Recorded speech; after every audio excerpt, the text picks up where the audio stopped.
Issue آیا تھا قادیانیوں کا، تو اس حوالے سے سارے ہاؤس نے متفقہ قرارداد کے تحت یہ فیصلہ کیا تھا، اور ابھی آپ کا کام ادھورا ہے۔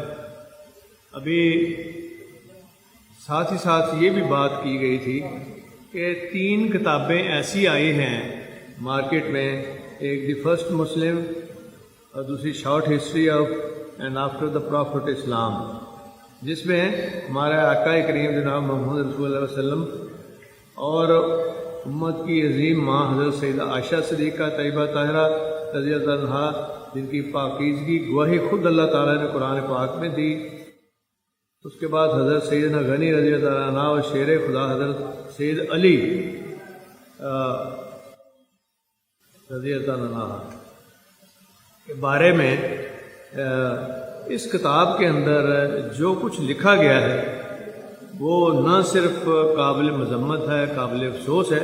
بلکہ تمام عالم اسلام کے لیے لمحہ فکریہ والی بات ہے کہ جو پاکستان جس کا وجود ہی اس لیے ہوا کہ ہمارا ایک ہی نعرہ تھا کہ پاکستان کا مطلب کیا، لا الہ الا اللہ محمد رسول اللہ۔ تو ایسے ملک کے اندر یہ کتابیں کیسے پہنچی،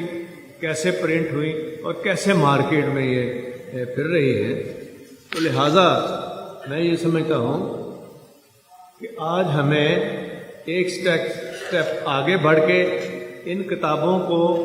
فوری طور پر بین کرنے کے حوالے سے بھی کہا گیا تھا اس وقت کمیٹی کو،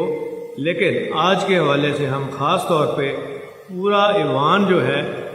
یہ میری پہلے اپوزیشن سے بھی بات ہوئی ہے اور یہ متفقہ طور پہ یہ ہم قرارداد لے کے آئے ہیں